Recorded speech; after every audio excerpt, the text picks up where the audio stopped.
మనం దేనికి పడితే దానికి వశపడకూడదు.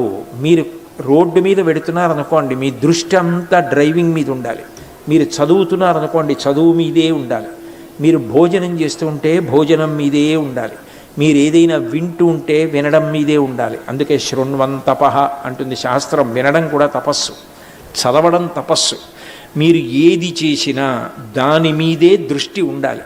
అంతేకాని నేను ఇవాళ 6 గంటల నుంచి చదువుకుంటాను అని అనుకుని ఏ టీవీయో చూస్తూ కూర్చుని, సెల్ ఫోన్ చూస్తూ కూర్చుని, ఎవరితోనో మాట్లాడుతూ కూర్చుని, ఇంటికి ఎవరో వస్తే అమ్మ మాట్లాడకుండా ఉంటుందా? మరి అమ్మ మాట్లాడుతుంటే అటువైపే చేయి పెట్టి ఏ అత్త వచ్చిందో సారి ఎడదామని మళ్ళీ బయటికి వెళ్ళి అలా చేయకూడదు. మీరు చదువుకోవాలి అని నిర్ణయం చేసుకుంటే 9 అయిపోయినా మీకు తెలియకూడదు. మీ అమ్మగారు వచ్చి 9 వరకు చదువుతానన్నావు, 9:15 అయిందే, భోజనం చేయడానికి రా అని లేపాలి. అంత ఆస్వాదించాలి చదువు. It should be a passion for you. చదవడం అన్నది బరువుగా చదవకూడదు. చదవడం నా అదృష్టం. ఈ వయస్సులో నేను చదవడమే నా కర్తవ్యం. ఎంత కష్టపడుతున్నారో మా నాన్నగారు. ఉద్యోగం చేసి సంపాదించి ఆయనేం గొలుసులు చేయించుకోవట్లేదు, ఆయనేం మంచి షూ వేసుకోవట్లేదు, ఆయనేం కోట్లు కుట్టించుకోవట్లేదు.